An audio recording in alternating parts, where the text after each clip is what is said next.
A primeira tarde portuguesa. Vejam quão linda é esta legenda que Alexandre Herculano, depois secundado pelo historiador Matoso e também por um poema de Manuel Alegre mais recentemente, encontraram para um momento fundamental para a construção da nossa identidade, a identidade de Portugal.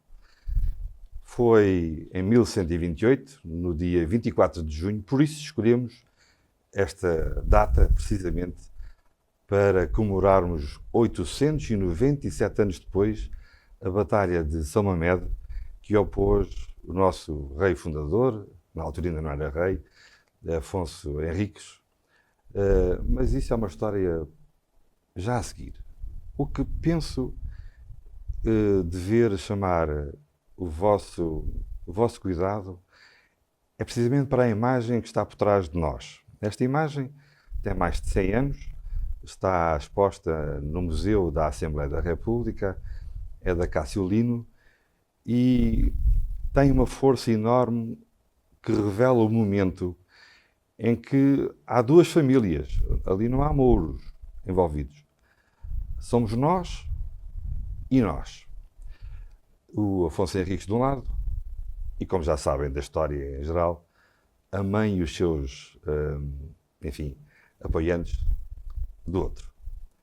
Para nós, venceu o lado bom, nunca se deve desejar mal a uma mãe, mas venceu Portugal. Depois daquela pequena introdução inicial, em que trouxe para a história outra vez a mãe do nosso rei fundador, desta vez trago para a história deste programa um professor, não é rei, mas em bom da verdade, quase desde a nacionalidade que é professor da Universidade do Algarve. Não, neste caso da nacionalidade, a criação da Universidade do Algarve. Há 32 anos que estuda questões do território, questões da identidade, questões do poder, da influência. Agora se chama geopolítica e vai contar uma história de certeza diferente daquela que levou a este bom sucesso. Não ao bom sucesso deste programa, mas ao bom sucesso de Portugal. Convenhamos, são 900 anos de história, quase, e para isso é preciso ter verdadeiramente elementos de caracterização, elementos que favoreçam aquilo que na prática nos manteve independentes grande parte destes 900 anos e que fez com que nós tivéssemos este bom sucesso que tivemos até agora. O professor Dr. Virgílio Machado tem publicadas várias obras, uma delas é esta, Virgílio Miguel Machado. Eu digo o nome porque mal parece na capa, ele não gosta de fazer publicidade ao próprio nome e na prática é Portugal Geopolítico, uma história de uma identidade. E afinal é sobre uma história de uma identidade. Este livro é de 2021. É sobre a história da identidade portuguesa, agora já com aspectos científicos, na perspectiva do próprio autor, que é licenciado em Direito e depois fez o doutoramento em algumas áreas, também dá património cultural, das aulas, fala também sobre as situações sociais e sobre o território, que já mencionei, mas o que escreve mesmo é sobre geopolítica.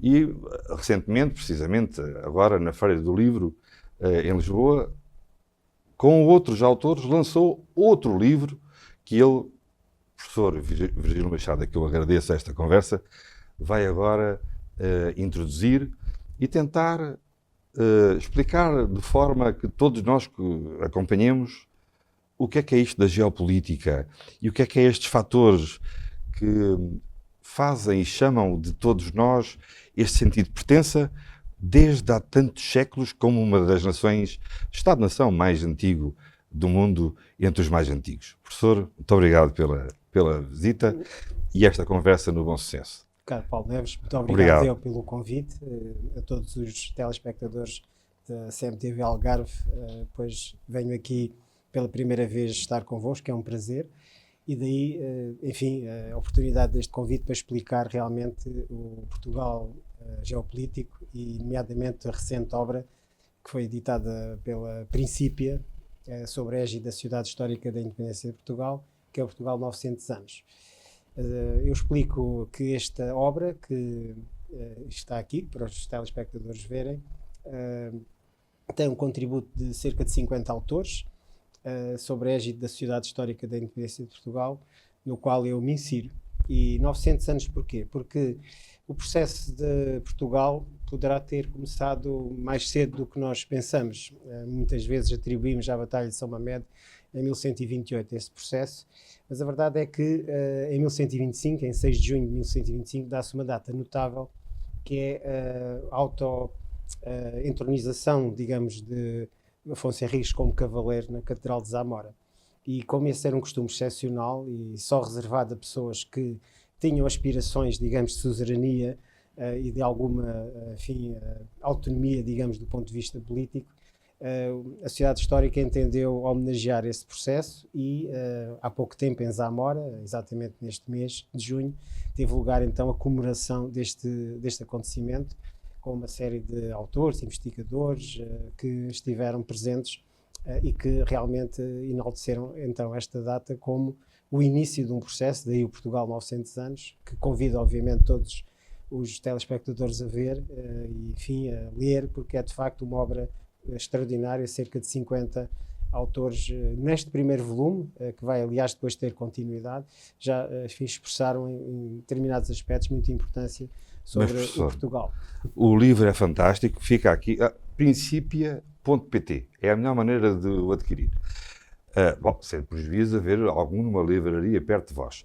Mas, professor, eu estou aqui um pouco com um preconceito, que é ter falado na mãe do Afonso Henriques, e de certeza que não há isso que marca a nossa identidade, e por isso estou ansioso por pedir para que elementos verdadeiramente acredita, sem ser apenas a questão dos actos e dos momentos históricos, aqueles que acredita dentro deste contexto de geopolítica, fizeram com que, bom, o que ia na cabeça do Afonso Henriques, nós pensamos, há de chamar poder contra alguém que queria, na prática, anexar-nos, neste caso, os galegos. Mas que elementos é que fizeram que, na prática, houvesse esta adesão a este... Na prática, vejamos, o Afonso Henriques, para criar uma nação, teve que conquistar território que não era nosso. E as pessoas tiveram que se fixar e aderir a ele. E essa vontade. E, verdadeiramente, como é que eu me afasto da ideia que não foi por culpa da mãe que ele, afinal, quis criar Portugal? Muito bem. Bem, há que entender que o processo, digamos, de autonomia política de Portugal se insere na Idade Média no desmembramento de reinos que existiam na Península Ibérica. Portanto, há um quadro medieval que dá suporte a esse desejo de autonomia, mas o mais importante, Paulo, é tentarmos procurar os fatores destes 900 anos que nos mantêm como unidade, precisamente, muito como obrigado. Autonomia política, não é? E eu identifico neste meu artigo, no Portugal 900 anos, que é os fatores geopolíticos na formação de Portugal, 3 ou 4 ingredientes que eu considero fundamentais. Primeiro, a questão do transporte marítimo. O transporte marítimo foi sempre uma vantagem competitiva, digamos, de determinadas regiões em relação às outras, para se desenvolverem e para criarem excedentes do ponto de vista, seja comercial, seja de escoamento de produtos agrícolas, que podiam legitimar, digamos assim, uma determinada acumulação, aquilo que os economistas hoje chamam de acumulação primitiva de capital, para que esse capital fosse de alguma maneira acumulado e depois redistribuído por uma determinada ordem política.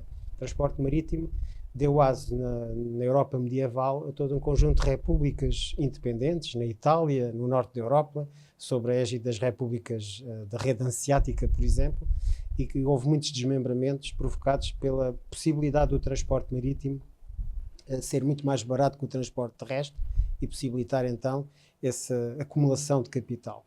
Mas, importante, o fator de coesão, logo a seguir ao transporte marítimo ser mais barato, a necessária monetarização desse mesmo circuitos comerciais.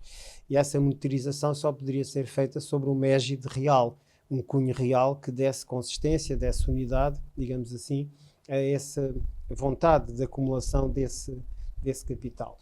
E o transporte marítimo, mais, digamos, a necessidade de motorização por via do comércio, foram fundamentais para que uma determinada ordem social e económica se fosse estabelecendo. Claro que depois temos que acrescentar dois desígnios. Por um lado, o desejo da Igreja Católica de querer, na altura, autonomizar essas ordens políticas, porque em reação contra o Império Romano-Germânico, que vinha desde o tempo de Carlos Mardel, não é? Por um lado, e por outro lado, a questão também da necessária da reconquista, não é? Cristã, que se inseria num processo de centralização, de alguma militarização, que foi dando coesão a todo este conjunto. E o objetivo de Afonso Henriques foi, desde sempre, atingir o Mediterrâneo, atingir o Sul, para que essa coesão atlântica, essa atlantização, se quisermos, do povoamento e destas características, pudesse ser perseguida. O que, aliás, esteve próximo de acontecer, se ele quisesse ter vindo mais para o Sul, 11 anos depois da Batalha de São Mamede, quando chegou em 1139 a Ourique, aqui perto, não é? Na prática, entretanto, ele ganhou território aos mouros, regressou a Coimbra, vamos, enfim, facilitar a história da altura, e de facto todo o sentido do território que ele foi ocupando confirma essa perspectiva teórica que apresenta em relação à cabotização, vamos dizer assim, entre portos de transportes de mercadorias e de pessoas. E, portanto, verdadeiramente este recorte entre o Atlântico e o Mediterrâneo configura uma circunstância que é só notável, porque para nós hoje é fácil dizer isso, porque temos os mapas e temos os satélites e a gente percebe o que é que está aqui a falar, mas o Afonso Henriques naquela altura não tinha, à exceção dos dizeres que lhe contavam, eventualmente, não tinha a mesma percepção e, na altura, também está no seu artigo que foi à procura, obviamente, dos centros mais populosos, Viseu, Coimbra e depois até Lisboa, mesmo antes de conseguir, já muito mais tarde e no terrenado, chegar até ao Algarve, não é? Portanto, Viseu, Coimbra e depois Lisboa vem no sentido, parece-me, dessa procura de densidade populacional, que é precisamente o povo. Sem povo. E o povo foi sempre aderiu. O povo que deu, digamos, coesão a este conjunto. Eu recordo em vários momentos, aliás, que estão referidos aqui no artigo, foi o povo que se levantou em 1383-85 a favor de João I, enfim, do futuro rei João I, para combater a hegemonia castelhana, não é? Mais tarde temos também, em 1640, uma nova reafirmação, digamos assim, dessa vontade de independência face às dinâmicas centralistas do Conde Duque de Olivares no século XVII, e depois, no século XIX, com a ajuda dos ingleses, contrariedade às invasões napoleónicas. O povo esteve sempre presente nestas fases enfim, ameaça, não é? À nossa ordem política e em termos militares, pois a seguir a estes êxitos, houve sempre alguns progressos, não é? Relacionados com a participação popular. Esse é um aspecto que nós poderemos claramente evidenciar, que após estas revoluções, após estes movimentos, houve grandes evoluções geopolíticas, podemos dizê-lo assim, exatamente porque nesses momentos o povo mostrou a sua vontade de autonomia e isso provocou uma evolução de maior participação popular no regime político que se vem a seguir. No artigo menciona, espero agora não citar em erro, Jaime Cortesão, com uma frase em que ele diz a democratização Os fatores democráticos da fundação da nacionalidade. Eu, de repente, agora lembro-me de um, quando estava a mencionar esses atos da história, um até mais recente e contemporâneo de Afonso Henriques, e que o proclamou rei aqui em Eurique. Foi, na prática, quem estava com ele que o fez rei, que o proclamou rei, independentemente só depois da Igreja Católica vir a confirmar essa existência muito mais tarde. Enfim, num quadro de direito internacional. E faz muito bem referir, Paulo, esse quadro de direito internacional, porque graças a ele, graças à Igreja, que ter sido sempre intermediária nas relações entre Portugal e Castela, conseguimos uma coisa notável em termos geopolíticos, que foi o Tratado de Tordesilhas. não sei se, enfim, do ponto de vista histórico recorda, mas mesmo depois da União Ibérica, entre 1580 e 1640, Portugal manteve sempre a sua área de influência marítima separada de Espanha, pelo Tratado de Tordesilhas, ou seja, o Oriente era o comércio, era português, não é? E o Ocidente espanhol, não é?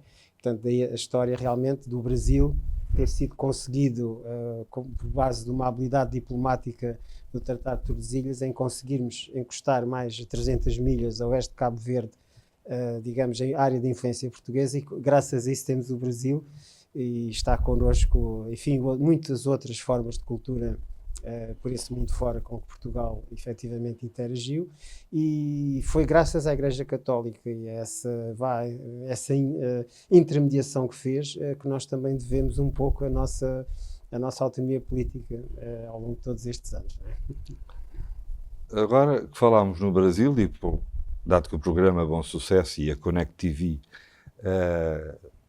é também divulgado esse programa no Brasil, aqui a questão, para um professor também, essencialmente jurista de formação de base, e depois com pós-doutoramentos... Mais na área da ciência política. Na área da ciência política, mas esse é o ponto que eu ia chegar. Vamos derivar-nos um pouco para fora do escopo inicial da nossa conversa, mas ajuda muito a perceber como é que Dom João VI, depois destas invasões, enfim, de França, foi para o Brasil, e a partir daí criou-se uma identidade outra do Brasil, que o mantém hoje coeso. Ou seja, aquele grande país, continente, que evidentemente tinha lá os seus, enfim, o povo da altura, quando houve o achamento do caminho para o Brasil, mas ao mesmo tempo nós conseguimos carregar para o Brasil, com tudo o que nós transportámos para o Brasil, em termos de identidade, em termos de interesses de mercadorias, de mercados mundiais, até em termos de marítimos, essa força que, para um professor de ciência política e jurista, eu acho só verdadeiramente fantástico como é que Portugal, um país tão pequeno, 900 anos depois, continua.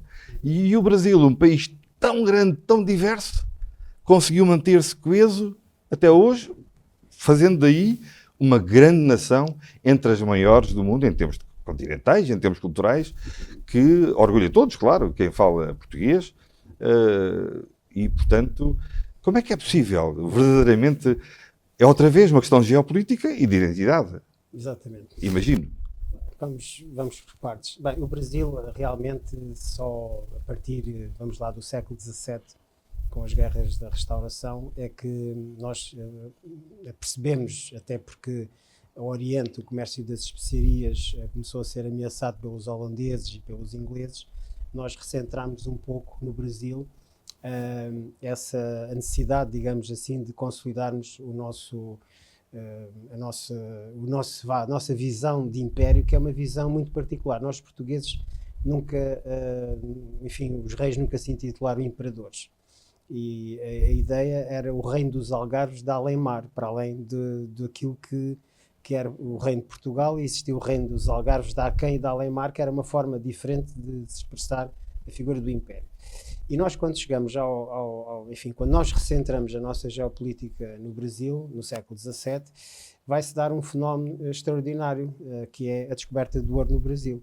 Ora bem, esta descoberta, que vai estar no final do século XVII, início do XVIII, vai impulsionar toda uma nova rede comercial e de organização e diríamos, de atlantização do povoamento no Brasil, que vai, em certa medida, trazer vai-se criar a Estrada Real, digamos, nas Minas, não é?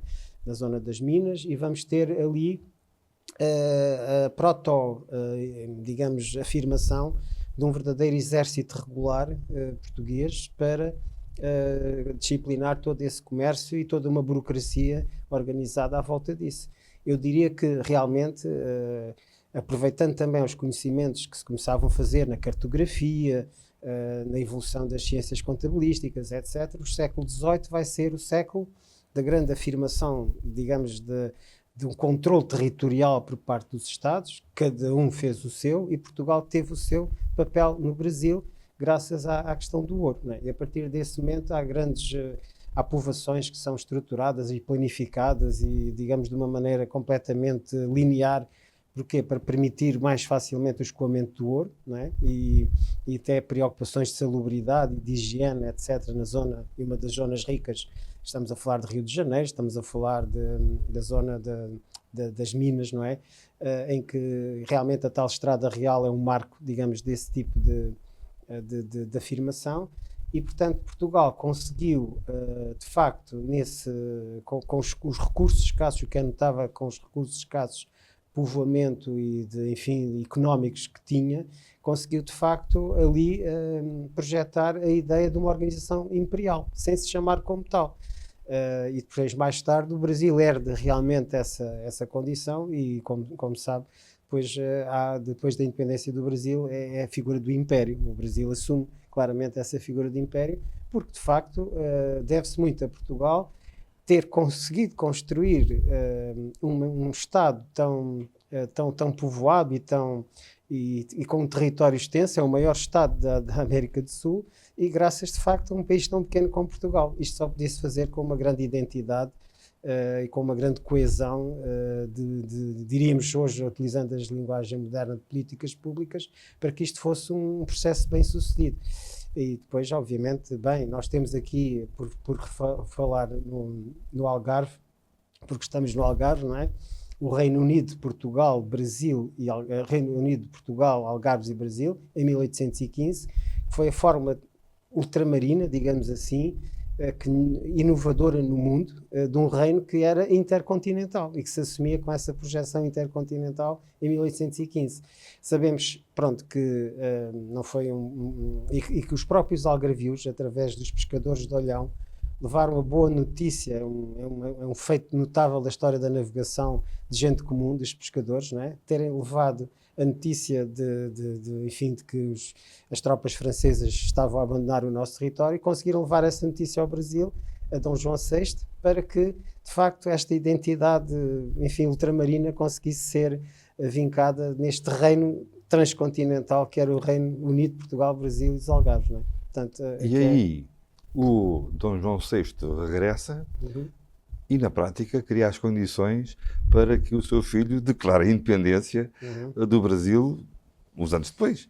Portanto, isto é só verdadeiramente fantástico, no sentido até da normalidade dos acontecimentos. Não foi um fenómeno, digamos, catalítico, uma ruptura total, porque continuou uma linha familiar, não é, entre Portugal e o Brasil a se desenvolver e, portanto, isto é notável, não é? Na história mundial não temos nenhum registro desta natureza. Verdade. Bom, então regressamos agora a outro caso verdadeiramente fantástico, dentro desta circunstância geopolítica entre povo, território e interesses junto das nossas fronteiras. Então vejamos, o nosso Afonso Henriques e outros que, da sua linhagem, que depois sucederam, nos reinados seguintes, vieram por aqui, configuraram até 1267 aquilo que é as fronteiras que nós hoje mais ou menos conhecemos, com o Tratado de Alcanices, e dá-se outra circunstância fantástica, quer dizer, os reis da nova nação portuguesa conquistaram territórios que há séculos estavam ocupados pelos mouros, vamos dizer assim, a ocupação árabe, dita assim lato sensu, não é? Conseguiram, entre aspas, expulsar, eu digo expulsar porque eles ficaram cá simplesmente fora do castelo quando eram tomados, não é? E sempre tendo como vizinhos muito interessados naquilo que nós estávamos a fazer e no nosso território, os de Castela, Leão e Castela, que até precisamente com a situação da tomada de Faro aos mouros, se manifestaram até muito tarde interessados naquilo que era, segundo eles, território de Castela, não é?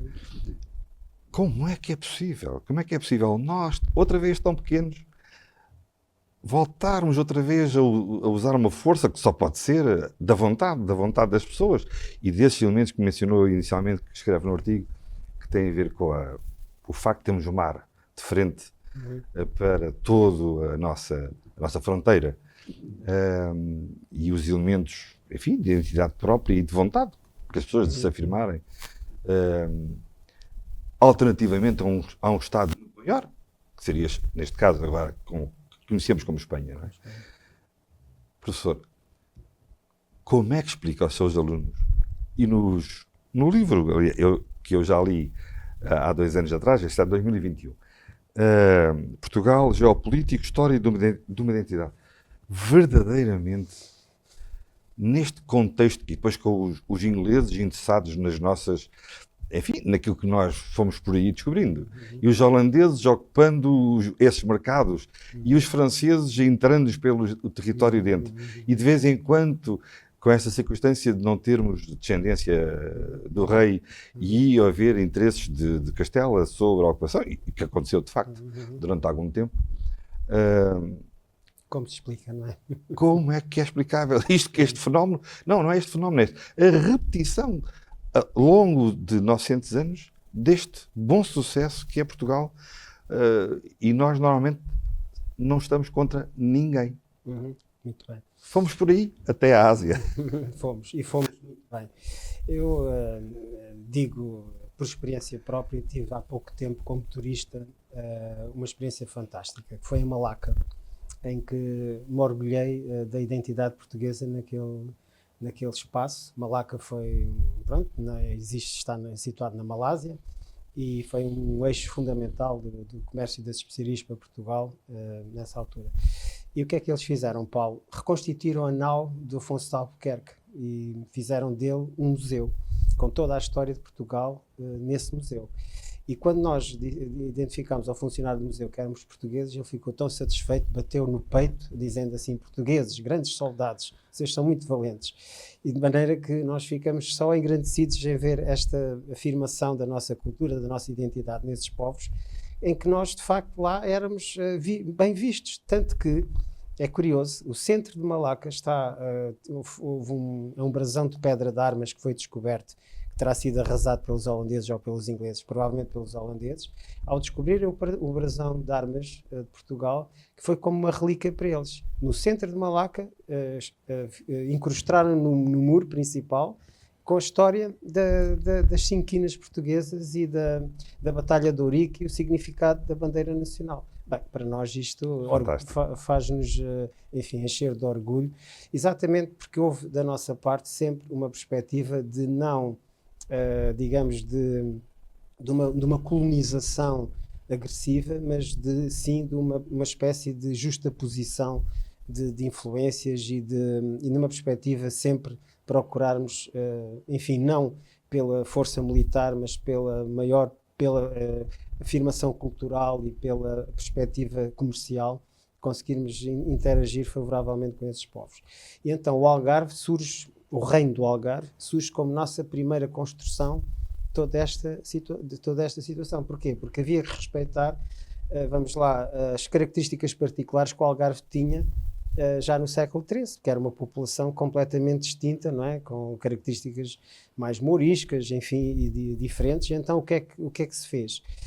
Faz-se com que, digamos, o reino do Algarve seja um estatuto de ancestralidade que é reconhecido a este território para se distinguir de Portugal, digamos, do reino de Portugal. E então o reino do Algarve vai ser o primeiro forma de expressão desta tolerância e deste respeito pela ancestralidade e de estatutos distintos que os territórios tinham e que vai continuar através do reino dos Algarves de Além-Mar, através do Senhor da Navegação da Guiné, etc., e da Índia, e todo esse, porque os nossos reis até ao século XX, na sua titulação, exprimiam-se desta maneira: Rei dos Algarves de Aquém, de Além-Mar, além de ser Rei de Portugal, Senhor da Índia, da Guiné, etc., mas pronto, Senhor da Navegação, atenção, haviam estatutos distintos para cada uma destas afirmações.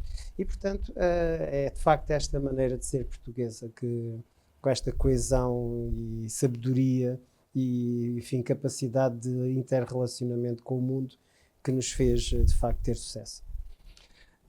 Essa história de Malaca faz-me lembrar outra bem mais recente, a nossa caravela Boa Esperança foi a Ceuta, e precisámos da ajuda dos marroquinos que estavam ali ao lado, não é? Dado que Ceuta, vamos dizer, é um estado, é uma cidade espanhola, não e nós tomámos Ceuta para depois, afinal, a libertar. E a relação que os marroquinos têm connosco de ajuda, de amizade e de reconhecimento que nós tomámos e libertámos-los. E não há nenhuma animosidade connosco. Aliás, e mesmo em Ceuta, os símbolos de Ceuta São portugueses. são os nossos. É a bandeira de Lisboa. Exato. Não é? E, portanto, quando nós chegámos, Fantástico. todas as pessoas ficaram, sim, nós já fomos portugueses, já fomos de Portugal, e os que estavam em Marrocos a seguir, porque tivemos que voltar de avião, a circunstância, fronteiras abertas para os portugueses. Não há qualquer tipo de animosidade ou circunstância de disputa territorial connosco, de há muitos anos, felizmente, não é? E que nos permite ter esta enorme nação do outro lado, aqui em frente à nossa praia. Do outro lado está Marrocos, um país que está fabulosamente a desenvolver-se a olhos vistos na área da agroindústria, etc., da farmácia. E que é cada sítio que nós vamos, de facto, há esse sentimento quase que, não exagerando, de pertença a uma ancestralidade que, de facto, até lhes dá prestígio. Essa reserva de nós já éramos, já estivemos, já fizemos parte dessa diáspora. E ainda assim constituírem e mantêm a sua própria identidade, sem ser contra a nossa atual. Verdadeiramente é algo que nos deve orgulhar, e a partir aqui do Algarve, muito especialmente, é muito bem encontrado. O Bom Sucesso, aí está, foi esta réplica que foi até ao Brasil, dar a boa nova ao rei Dom João VI, que nos faz orgulhar. É claro que em qualquer momento, essencialmente quando vêm as notas dos testes dos professores, ficamos, enfim, preocupados, mas enquanto país temos todas as razões para ficarmos orgulhosos da nossa história. E o que é que eu vos queria dizer? Esta história toda, se não vos faz tão bem orgulhar e de conhecer os livros do professor Virgílio Machado, e se não vos faz ir à procura de mais e saber mais como é que nós, nesta pequena jangada que se chama Portugal, nos mantemos por aí, às vezes à deriva, outras vezes com rumo, verdadeiramente é algo que a mim, enquanto cidadão português, e que neste programa o que falamos é sobre bom sucesso e bons sucessos, faz perguntar como é que um jurista, um licenciado em Direito, neste caso o professor Virgílio Machado, que fez o doutoramento, não vou agora aqui dizer algumas circunstâncias do doutoramento do próprio, porque o atual Presidente da República, antes disso, foi aliás, quem apresentou até doutoramento sobre turismo e território, se não me engano, há uns valentes anos atrás. Já uns 14, 15, aliás. Isso. O que é que faz um jurista, na prática, ser a maior parte do tempo historiador e ser um agente cultural global, como bem está a demonstrar nesta conversa, e que me deixa extasiado e à espera do próximo livro. E eu, sobre o próximo livro, não posso dizer nada, porque o autor verdadeiramente tem essa reserva para um novo programa e depois tem que vender o livro, que ainda por cima é um livro só do próprio, e temos que garantir a sua venda, mas sente certo que tem logo o nome, que eu já sei, fantástico, que é motivo bem para nós estarmos à espera, ansiosos desse livro. Como é que de jurista chegou a este ponto? Para viver, quer dizer, para pagar as contas, eu me imagino continuar a ser jurista. Ou não? Sim, eu sou professor, não é? Para vender livros não deve dar para viver. Como professor, ou como dizem, investiga muito, não é? Gasta imenso, enfim, dos seus recursos e da universidade para essa investigação, mas como é que derivou tanto para uma circunstância da história e da cultura? Bem, brincando um pouco, talvez me tenha enganado no curso, quem sabe, se devia ter sido a fazer um curso de História, talvez, sim, mas eu sempre fui uma pessoa muito transversal em termos de conhecimento e não quis ficar um pouco limitado, digamos, no direito operativo, prático e, enfim, contextual do dia-a-dia, e acho muito importante as ligações entre direito e Estado, não é? Para o nosso desenvolvimento, e considero que a análise das instituições, também pelo ponto de vista da metodologia que os juristas emprestam, digamos, ao conhecimento, é muito importante. Ou seja, eu aqui utilizo métodos sistemáticos, estruturalistas, o método comparativo, que é extraordinário para nós aferirmos diferenças e equivalências entre países, e acho muito importante que, digamos, nos processos de desenvolvimento dos países, a componente do direito seja analisada, não é? E, portanto, eu tento aportar um bocadinho essa perspectiva, sem me exaurir nela, e depois lanço-me a desafios interdisciplinares, com a geografia, com a história, etc. E penso que, com base nisso, se conseguem, às vezes, transgredindo uns certos muros disciplinares, conseguem... E viajando muito. E viajando alguma coisa também, se aprende, não é? Mas levantando um bocadinho a pontinha do véu, eu não vou ganhar muito dinheiro com esse livro que vai sair, porque ele é da Universidade do Algarve, e a Universidade do Algarve não tem critérios comerciais, digamos, relacionados com a venda. O objetivo é divulgar conhecimento, e presto aqui a minha homenagem à Universidade do Algarve como instituição fundamental nos últimos, enfim, quase 50 anos que temos para a promoção do conhecimento no Algarve e, enfim, para o desenvolvimento da região. E, portanto, é a Universidade do Algarve Editora, sem critérios comerciais, digo, que vai publicar este livro, que é sobre o Reino do Algarve, a história do Reino do Algarve, digamos, há vários séculos, com esta visão institucionalista e estruturalista que permite compreender o Reino do Algarve desde o seu início até à sua extinção, ou seja, desde os primórdios, vá lá, da nacionalidade. E aqui uma pequena observação, Paulo. Penso que o Algarve tem a sua importância para Portugal, porque não poderia haver Portugal sem o Algarve, e até sem o Reino do Algarve, e depois isso explicar-se-á em um próximo programa. Porque o acesso tão vital que era nesta lógica do transporte marítimo ao eixo do Mediterrâneo era tão importante para Portugal, que sem o Algarve Portugal não teria viabilidade política. E, portanto, é justamente por essa homenagem que nós devemos ao Algarve e àquilo que foi a sua identidade cultural também naqueles tempos medievais, e aquilo que foi assumido como reino por esta, enfim, multissecularidade, que nós efetivamente devemos orgulhar-nos da região onde estamos, e vamos tentar emprestar um bocadinho mais de sentido e identidade também ao Algarve enquanto reino, enquanto unidade política que foi, e que foi fundamental para a história de Portugal. Aliás, esse livro terá o prefácio do Presidente da Sociedade Histórica da Independência de Portugal. Estou muito bem acompanhado, portanto, neste livro, e penso que vai ser um motivo de orgulho para todos os algarvios e para os portugueses em geral, porque nós vamos efetivamente dar um pequeno passo, um pequeno contributo, mas para a compreensão daquilo que nós somos. Vem a tempo do Natal? Vem a tempo do Natal. Penso que em setembro estará cá fora. Ora, muito bem. Bom, para terminar, eu preciso fazer duas perguntas. Uma, verdadeiramente, que eu não sei a resposta, e a segunda, porque é uma pergunta difícil e que eu quero saber a opinião de alguém que verdadeiramente tem estudado isto, não numa perspectiva meramente histórica, mas numa perspectiva de compreensão global dos vários elementos que estão aqui em contexto. Vejamos.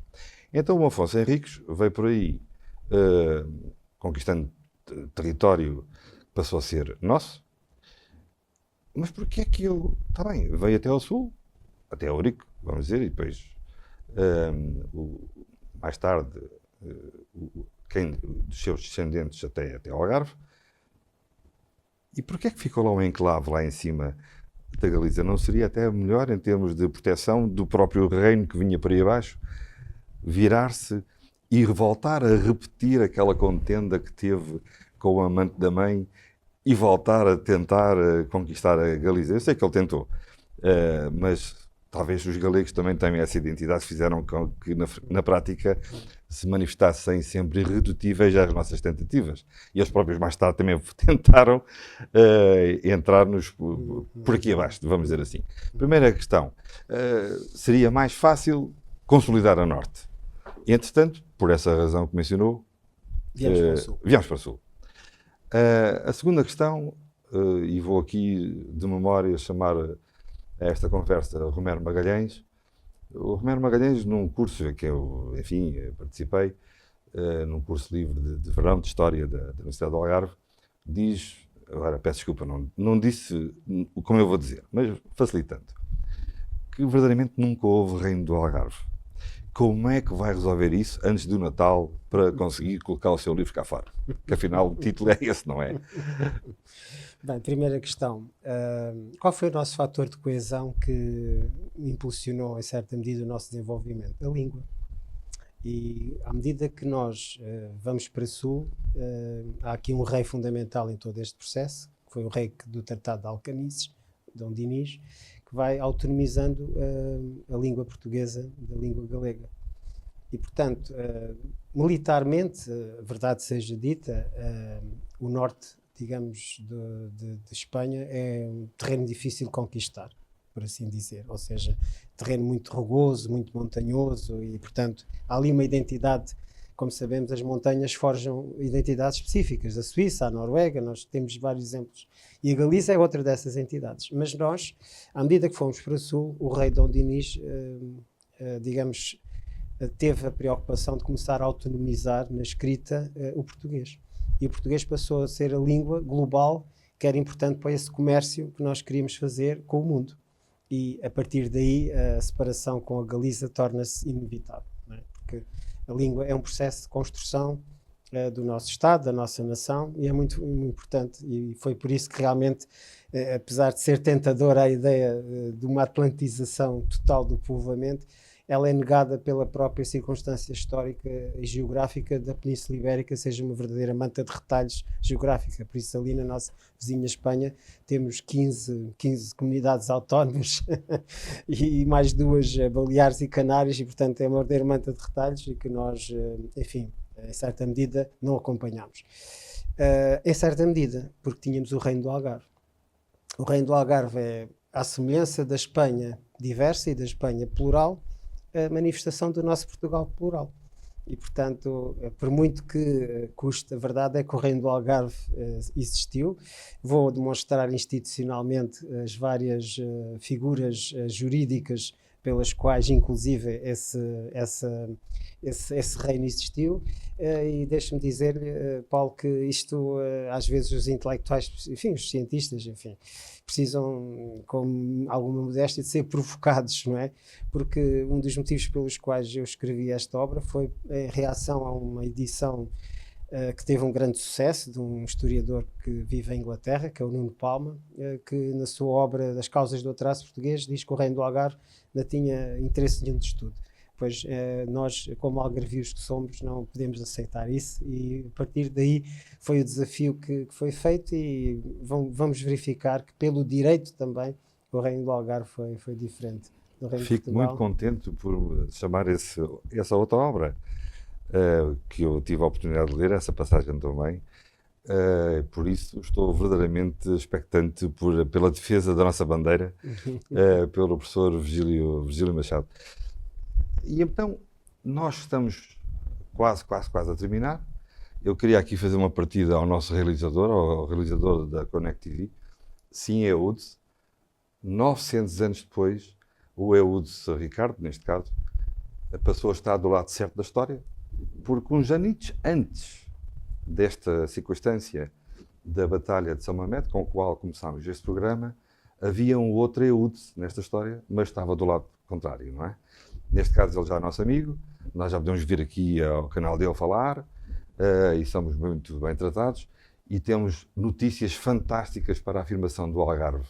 Então vem através da comunicação, com este esforço da Connect TV, com o Ehud deste lado certo da história, para muito breve divulgar o Algarve pelas vias, enfim, que a tecnologia agora permite para o mundo inteiro, na casa de cada um de nós, e não apenas que já há muito, através dos computadores, com este canal de streaming que até agora tem mantido. No início do programa, tentei, enfim, aproximar-me da figura do Afonso Henriques, e no final do programa, com direito a resposta e a comentário, claro, de quem é de Direito e de História e professor da Universidade do Algarve, de poder comentar querendo, mas é algo que eu não resisto. O território não era nosso e nós conquistámo-lo. E por força deste povo, desta identidade, mantemo-lo. É a nossa responsabilidade desenvolvê-lo. Mas também não esqueço que o Afonso Henriques, afinal, era filho de estrangeiros. O pai era imigrante e a mãe era castelã, não é? Portanto, era de Castela, peço desculpa dizendo assim. Vou dizer de uma forma inapropriada. Ele, o fundador, é filho de imigrantes. Nós todos somos, afinal, descendentes de todos os imigrantes que têm feito e contribuído para a nossa identidade. Para a identidade que nós mandámos pelo mundo fora, como muito bem disse o professor Virgílio Machado, e ainda melhor escreve, e como a história tem feito sempre, quando nós vamos à casa dos outros, somos bem recebidos, porque na nossa casa foi toda esta mescla de gente, imigrantes, filhos de imigrantes, que deram esta identidade deste território ao Portugal conquistado, que antes não existia. Mas o professor Virgílio Machado fica com a última palavra sobre isto e sobre o que ele quiser, nomeadamente, se quiser fugir do assunto, outra vez sobre o Algarve, que é fantástico ouvi-lo falar sobre o Algarve. Não, obviamente que não se foge do assunto e eu acompanho as palavras de Paulo Neves sobre esta temática, porque antes de Afonso Henriques tivemos os mouros, antes dos mouros tivemos os visigodos, antes dos visigodos tivemos os romanos, enfim, todos os lusitanos, enfim, toda uma mescla de povos que compuseram de facto culturalmente, enfim, e ao longo de várias assimilações e de justaposições sucessivas aquilo que é a nossa identidade. Mas de facto o mar é uma fronteira híbrida que convoca-nos a potenciais desafios, também tem algumas limitações e nesse contexto temos que compreender as nossas forças e as nossas fraquezas, e nesse contexto é muito importante termos sempre o território, como seja o terrestre, seja o marítimo particularmente, como uma fonte de conhecimento para nós podermos aprofundá-lo e podermos desenvolver o país, que é aquilo que também nos interessa, e sempre com todas as forças endógenas que nos caracterizaram, exatamente impulsionadas por várias culturas, várias áreas do mundo, várias, enfim, eixos, e a verdade é que nós andamos sempre à volta destes eixos. No tempo de Afonso Henriques era o eixo, enfim, de árabes e cristãos. Mais tarde, com o Tratado de Tordesilhas, foi entre portugueses e espanhóis, e andámos por aí, não é? Nestas áreas de influência, marcando, enfim, a nossa culturalidade, a nossa lusofonia no mundo, em que o Algarve, repito, continua a ter um papel muito importante em todo este processo e que vai, enfim, de alguma maneira, reelaborar o próprio sentido da nossa identidade nacional. É que o Algarve tem algo a acrescentar à nossa identidade nacional que, enfim, muitos talvez poderiam não ter pensado ou não ter conceptualizado assim, mas digo para encerrar que é um grande orgulho ser algarvio e participar neste processo histórico de consolidação da identidade portuguesa. Muito obrigado. É um prazer encontrar autores com estas obras que dão-nos estímulo para trazê-los para o grande auditório, com a certeza que talvez lá para agosto, setembro, quando nós já estivermos noutra plataforma, o possamos repetir para todo o Portugal, em canal aberto, ouvir estas histórias que acrescentam Portugal àquilo que nós pensamos que é apenas este retângulo. Muito obrigado pela disponibilidade. Obrigado, e também obrigado a quem publicou o livro, a Sociedade Portuguesa da História da Independência, não é? Histórica da Independência de Portugal. E ficamos à espera que brevemente haja o próximo. E obrigado à Universidade do Algarve por continuar a apoiar essas investigações. Obrigado. Muito obrigado, eu. Entre algarvios, um abraço. Portanto, Portugal, Brasil, parabéns e até ao próximo bom sucesso.